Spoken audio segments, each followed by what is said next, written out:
Écho à l'affiche vous est présenté par la Caisse d'épargne Rhône-Alpes. Caisse d'épargne Rhône-Alpes, les entrepreneurs ont trouvé leur banque.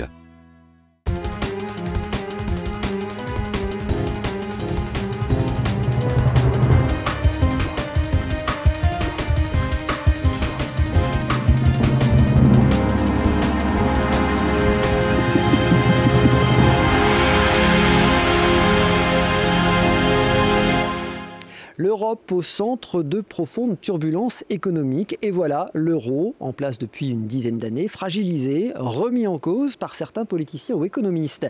La France doit-elle abandonner l'euro pour revenir au franc? Oui, répondent un Français sur 3. Alors, est-ce possible? Est-ce souhaitable? Les effets ne seraient-ils pas finalement plus préjudiciables? Autant de questions au centre de l'analyse de Jean-Philippe Dille. Jean-Philippe, premier argument de ceux qui prônent le retour au franc, ils disent que l'euro ne nous protège pas. Oui, alors on a vu que finalement les États-Unis sont entrés en récession après la zone euro. La zone euro a été la première à entrer en récession et finalement les États-Unis sortent de la récession, on l'a vu en 2010, avant la zone euro, puisque la croissance aux États-Unis en 2010 a été supérieure à celle de la zone euro. Donc ça, c'est effectivement un argument qui est souvent mis en avant. Un autre argument qui est souvent cité, c'est la parité de l'euro par rapport au dollar. Beaucoup d'économistes disent qu'un euro devrait valoir à peu près un dollar. En réalité, même si l'euro a baissé ces derniers temps, on voit que l'euro vaut plutôt un 20, un 30, voire un 40 en termes de dollars. Et du coup, une compétitivité de la zone euro pour l'outil industriel qui est moins bonne. Alors on pourrait citer un certain nombre de chiffres. On le voit dans le domaine de l'automobile où on produisait en 2004 3 millions de véhicules dans la zone euro. À fin 2009, on en produisait à peu près la moitié. Même le fuselage de l'Airbus, aujourd'hui l'Airbus 350, est produit aux États-Unis. Donc on a ce phénomène de monnaie euro qui est une monnaie chère et du coup une course à la compétitivité qui est recherchée par la plupart des pays en Europe et notamment l'Allemagne avec des coûts salariaux qui sont très, très serrés pour rendre les produits compétitifs. Et un certain nombre de pays ont beaucoup de difficultés par rapport à cela, et notamment des pays de l'Europe du Sud, parce que du coup, ils n'arrivent pas forcément à tenir tous les coûts salariaux comme il le faudrait, avec toute la rigueur qu'il le faudrait, et du coup, ils se retrouvent avec des coûts de production qui sont élevés, sans possibilité d'ajustement du cours de leur monnaie, puisqu'elle n'existe plus, puisqu'il y a une seule monnaie qui est l'euro, et du coup, on se retrouve sans cette souplesse qui existait dans le passé. Et on le voit bien, c'est ce qui s'est passé au milieu des années 2000, où on avait une très forte croissance dans certains pays, comme en Irlande, comme en Espagne, qui aurait nécessité d'avoir des taux plus élevés. Et la BCE, n'ayant qu'un seul taux à pratiquer pour l'ensemble de la zone euro, et souvent calqué un petit peu sur ce qui est nécessaire pour la France ou l'Allemagne, ne peut pas ajuster, ne peut pas avoir une politique différenciée suivant les pays. Donc voilà, ce manque de souplesse est souvent mis en avant et comme étant pénalisant à l'égard d'un certain nombre de pays. Voilà donc les principaux arguments de ceux qui souhaiteraient sortir de l'euro. Quelles seraient les conséquences d'une sortie de l'euro ?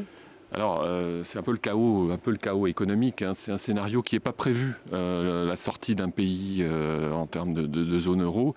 Ce qui est prévu, c'est éventuellement la possibilité pour un État de quitter l'Union européenne. Mais dans ce cas-là, c'est toute la construction politique de l'Europe qui est remise en cause. Donc, si on essaye d'imaginer le scénario, on se retrouverait très certainement avec des pays qui seraient amenés à quitter cette zone euro, qui auraient des taux très élevés, avec une dévaluation de la monnaie, avec des soucis forts pour les banques et donc pour l'ensemble de l'économie de ces pays. Alors, on a parfois envisagé un scénario où l'euro se maintiendrait, mais avec une sorte d'euro à deux vitesses, avec d'un côté peut-être l'Allemagne et la France, et de l'autre côté les autres pays.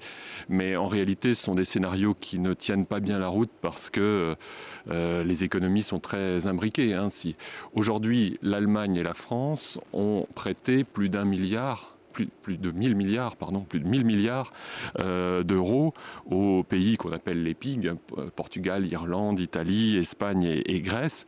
Et on voit bien, si ces pays étaient amenés à sortir de la zone euro, ça créerait évidemment des problèmes aussi pour l'Allemagne et la France. Cette sortie de l'euro, on peut l'éviter ?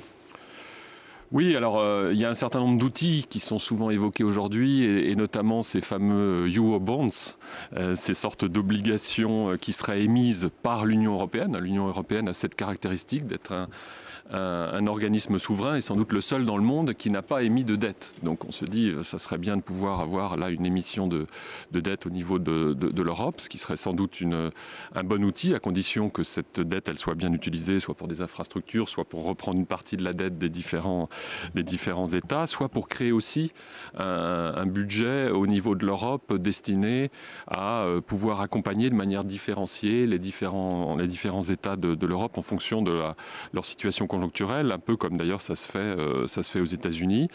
Donc c'est sans doute la voie qu'il faut prendre, mais les outils techniques sont une chose.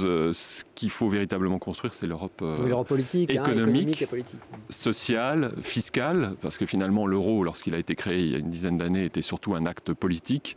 Et aujourd'hui, avoir une convergence en termes d'impôts, une convergence en termes de système de retraite, en termes d'aide sociale, c'est évidemment beaucoup plus difficile à construire, mais c'est ça qui permettra d'avoir aussi une économie qui convergera et donc une unité monétaire plus homogène à l'intérieur de toute cette zone euro. Donc, il faut aller vers ça, même si c'est un peu difficile. Il y a du travail. Voilà.